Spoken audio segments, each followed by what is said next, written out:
Investigando Edgar Cayce outro dia, me bateu uma percepção meio perturbadora. A gente sempre ouve falar dele como esse grande místico, né? O profeta adormecido que conseguia curar qualquer coisa, acessar vidas passadas, ver o futuro. E realmente o cara era incrível. Mas aí que está. Quanto mais eu mergulho nessas coisas, mais eu percebo que talvez até mesmo o Cayce tenha sido deliberadamente enganado. Não me entenda mal, as visões dele eram reais. As curas aconteciam. As informações que ele acessava em transe eram precisas. Mas aqui está o problema. Ele viu coisas genuinamente boas, verdades autênticas. E foi exatamente por isso que conseguiram enganá-lo com as palavras belas misturadas com mentira. É assim que funciona.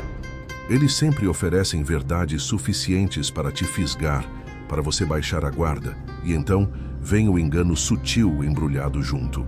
Cayce estava recebendo informações reais, mas interpretando tudo através de uma moldura que foi cuidadosamente plantada para manter o sistema funcionando. Porque pensa bem, se você quisesse manter alguém preso, você não ofereceria só mentiras grosseiras. Você daria verdades poderosas, experiências genuínas, conhecimentos autênticos, mas sempre dentro de uma narrativa que serve aos seus propósitos. Pensa comigo por um segundo. Você já reparou como até as experiências espirituais mais incríveis sempre acabam te levando de volta para a mesma história? Vidas passadas, karma, evolução da alma, lições a aprender. É sempre a mesma narrativa, só que embalada de formas diferentes. E se isso for exatamente o que querem que acreditemos? Porque olha só o que acontece. Essa vida que estamos vivendo agora serve para preparar o palco da próxima mentira. A gente nasce, esquece completamente quem é, passa a vida inteira sofrendo e buscando respostas.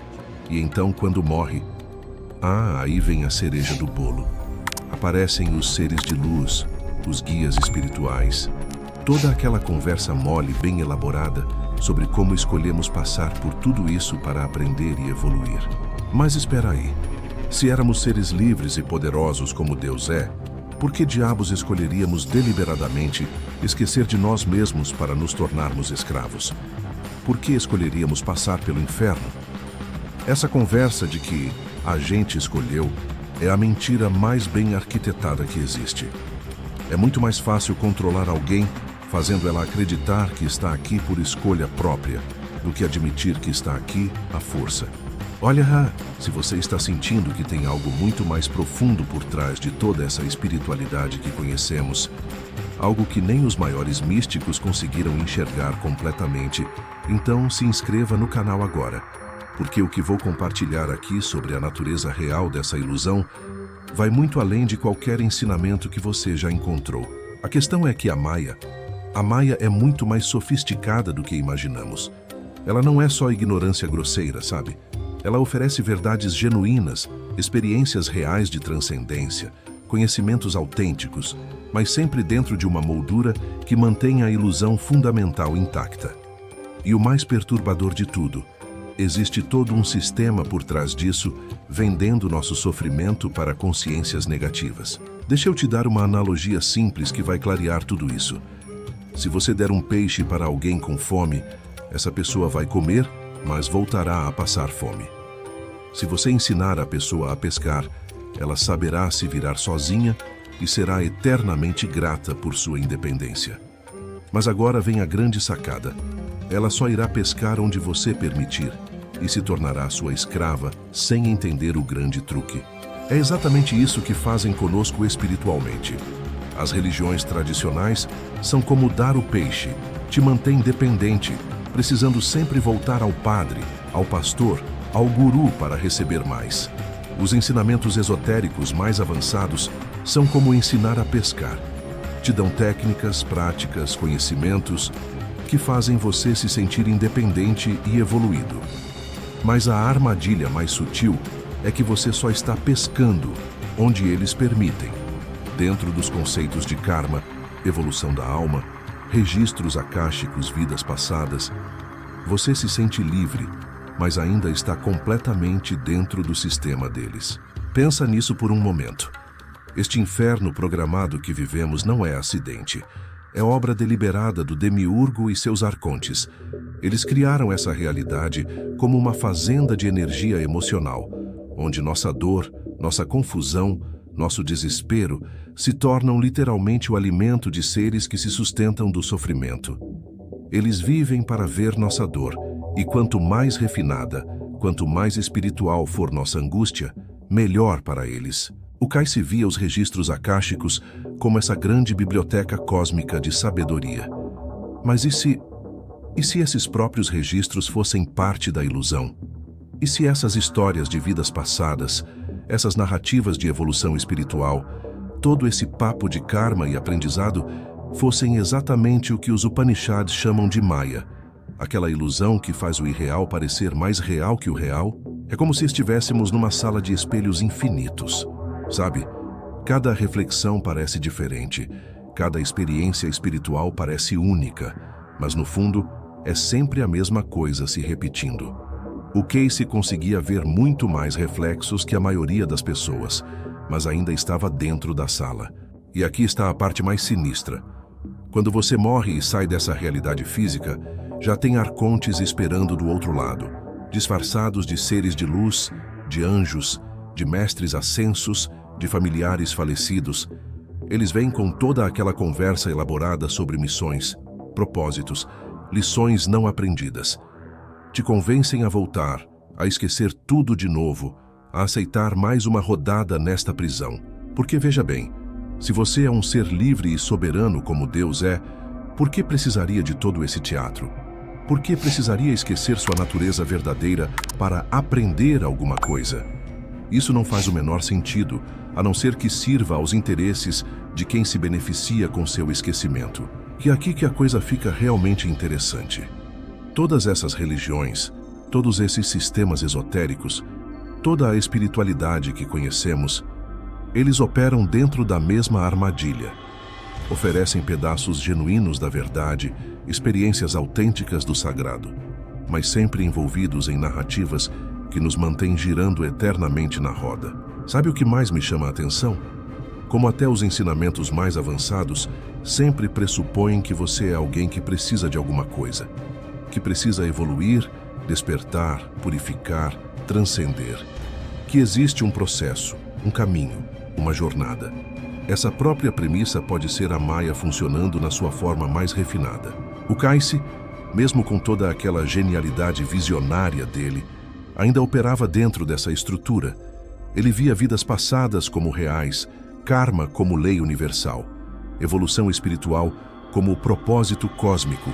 Mas e se tudo isso for apenas Maya criando uma história convincente para manter a consciência identificada com uma trajetória no tempo e no espaço? Os Upanishads apontam para algo que vai muito além de qualquer revelação que o Cayce ou qualquer místico jamais teve. É a percepção de que nunca houve realmente alguém para ser aprisionado ou libertado.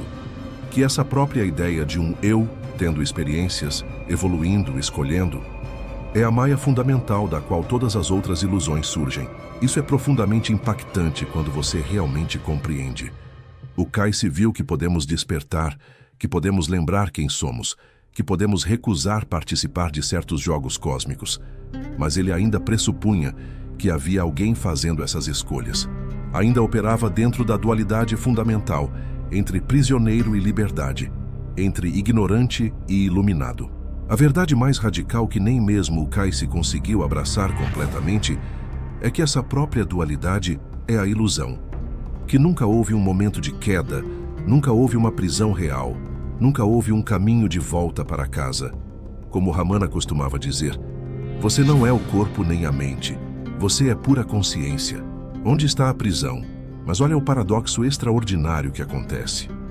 Até mesmo essa compreensão pode virar mais uma crença, mais um conceito espiritual, mais uma posição filosófica que a mente adota para se sentir especial. A Maya é tão sutil que ela consegue transformar até a negação de si mesma em mais uma forma de si mesma. É realmente uma engenhosidade impressionante. Por isso aqueles sábios dos Upanishads eram tão radicais. Eles não ofereciam técnicas, práticas, caminhos ou métodos. Eles simplesmente apontavam Tat Tvam Asi. Tu és aquilo. Não tu te tornarás ou tu podes realizar. Tu és. Agora. Sempre foi. Sempre será. Mas aqui está o que nem mesmo os Upanishads revelaram completamente. O momento que chamamos de haja luz não foi o início da criação divina. Foi exatamente o instante em que essa prisão quântica mental foi ativada. A luz que foi criada não era a luz da verdade, mas a luz da ilusão. O primeiro véu que separou a consciência de si mesma. Foi, nesse momento, que a dualidade foi implantada, que a sensação de separação começou, que a ideia de um eu observando um mundo foi estabelecida. Mas aqui está a verdade mais profunda que poucos conseguem abraçar. Nós não somos seres separados que um dia estiveram unidos. Somos fragmentos ativos da consciência do próprio Deus, sonhando que somos múltiplos quando na verdade somos um. Isso significa algo absolutamente extraordinário e ao mesmo tempo aterrorizante. Quando uma única mente desperta de verdade, quando um fragmento se liberta completamente dessa ilusão, por consequência, toda a humanidade que está dentro de Deus também se liberta. Porque não existem bilhões de consciências separadas. Existe uma única consciência se experienciando através de bilhões de pontos de atenção. Você percebe a responsabilidade cósmica que isso coloca sobre cada um de nós? Não estamos apenas trabalhando pela nossa própria libertação. Estamos literalmente carregando a responsabilidade por bilhões de consciências que nem sabem que estão presas. Uma única mente que consegue romper completamente os véus da Maya não apenas se salva, ela salva a totalidade da experiência humana. O Kai se tocou nessa verdade nos momentos mais profundos dos transes dele, quando toda a personalidade dissolvia e só a consciência pura operava através dele. Mas quando voltava ao estado normal, ele interpretava essas experiências através dos filtros da espiritualidade da época dele. E assim a Maya continuava funcionando, mesmo através das revelações mais extraordinárias. Olha, se essas palavras estão causando um desconforto estranho, uma sensação de vertigem conceitual, presta atenção nisso. Pode ser que algo em você está reconhecendo uma verdade que vai além de qualquer sistema de crenças que você já encontrou. Mas aqui está a escolha real que temos diante de nós. Ficar preso é uma escolha. Podemos continuar sendo baterias para esses seres malignos que se alimentam da nossa dor, aceitando suas mentiras bem elaboradas sobre propósito e evolução. Ou podemos fazer a escolha mais radical de todas. Eu prefiro deixar de existir a deixar outro ser controlar minha existência. Prefiro o vazio absoluto à escravidão consciente, porque essa é a única ameaça real que eles têm medo, que descobrirmos que temos o poder de simplesmente recusar participar do jogo deles. E aqui está o que torna tudo ainda mais extraordinário. Se conseguirmos despertar completamente, se uma única mente conseguir romper todos os véus e se libertar totalmente dessa ilusão, isso não afeta apenas essa mente individual. Como somos todos fragmentos da mesma consciência divina, o despertar de um é literalmente o despertar de todos. Isso significa que você, neste exato momento, carrega a responsabilidade cósmica por bilhões de consciências que nem sabem que estão aprisionadas. Seu despertar não é um projeto pessoal de autoajuda, é a chave para a libertação de toda a experiência humana dentro de Deus. Uma única mente verdadeiramente desperta pode colapsar toda essa matrix de ilusão para todos nós. Pensa na magnitude disso por um momento. Cada vez que você aceita uma mentira espiritual, cada vez que você se entrega aos jogos dos arcontes, você não está apenas se prejudicando, você está mantendo bilhões de fragmentos da consciência divina presos junto com você. Mas o contrário também é verdade. Sua libertação é a libertação de todos nós. Não se enganem. Não se deixem apagar para continuarmos sendo fonte de energia para esses seres. Eles precisam do nosso sofrimento, da nossa confusão, da nossa busca desesperada por significado dentro da prisão que eles criaram. No momento que paramos de alimentar esse sistema, no momento que recusamos as narrativas deles, aí sim eles perdem poder sobre nós. E quando uma mente desperta completamente, quando um fragmento da consciência divina se lembra totalmente de quem é, toda a ilusão se desfaz para todos os fragmentos, porque no final existe apenas uma mente sonhando, que é muitas. E quando essa mente acorda do sonho, não sobra ninguém para continuar sonhando. Mas preciso ser honesto com você sobre algo que descobri na própria pele. O despertar causa sofrimento. Não é essa jornada romântica que a espiritualidade New Age pinta. Quando você realmente começa a ver através das ilusões, quando percebe a magnitude do engano em que toda a humanidade está envolvida, quando sente na própria carne a responsabilidade cósmica por bilhões de consciências, isso dói profundamente. Você se sente isolado, incompreendido, às vezes até questionando sua própria sanidade. Porque como explicar para alguém que tudo que ela acredita sobre espiritualidade, sobre propósito, sobre evolução da alma, pode ser uma mentira cuidadosamente arquitetada? Como carregar sozinho o peso de ver a prisão, quando todos ao redor celebram as grades, como se fossem decoração? Mas aqui está o que é extraordinário. Esse sofrimento do despertar individual não é em vão. Ele gera sincronicidades para a libertação coletiva. É como se o universo conspirasse para que, através do seu processo doloroso de desilusão, outras consciências fossem tocadas, inspiradas, despertadas. Seu sofrimento consciente se torna um catalisador para que outros fragmentos da consciência divina também comecem a questionar, a buscar, a se lembrar. E foi exatamente isso que me fez entender a verdade sobre Edgar Cayce, que eu prometi compartilhar com você no início. A descoberta não veio de livros ou pesquisas, veio da minha própria experiência de despertar. Quando você passa pelo sofrimento real de ver através de todas as ilusões espirituais, você percebe que até mesmo os grandes místicos como Cayce foram parcialmente enganados, justamente porque viam verdades suficientes para baixar a guarda. A revelação é esta: não existe diferença entre sua jornada de despertar e a libertação de toda a humanidade. Seu sofrimento individual, sua desilusão com as mentiras espirituais, suas sincronicidades, tudo isso é a própria consciência divina se lembrando de si mesma através de você. E quando uma mente desperta completamente, todas despertam junto. É por isso que cada momento de clareza que você tem, cada vez que você recusa aceitar as mentiras espirituais, cada instante em que você se lembra da sua verdadeira natureza, você não está apenas se libertando. Você está literalmente libertando toda a humanidade fragmentada que existe dentro da mesma consciência divina que você é. E se você suspeita que pode estar pronto para explorar essas camadas de realidade que existem antes mesmo da formação do eu que busca, antes mesmo dos conceitos de alma e espírito, então você não pode perder os vídeos que vão aparecer aqui do lado. Cada um revela aspectos dessa verdade que não pode ser ensinada, apenas reconhecida. Porque no final das contas, não se trata de fazer uma escolha. Se trata de perceber que nunca houve alguém para escolher. E nessa percepção, toda a estrutura da Maya, por mais sutil e convincente que seja, simplesmente se revela como o que sempre foi.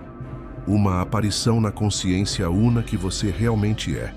E quando você desperta, todos nós despertamos junto.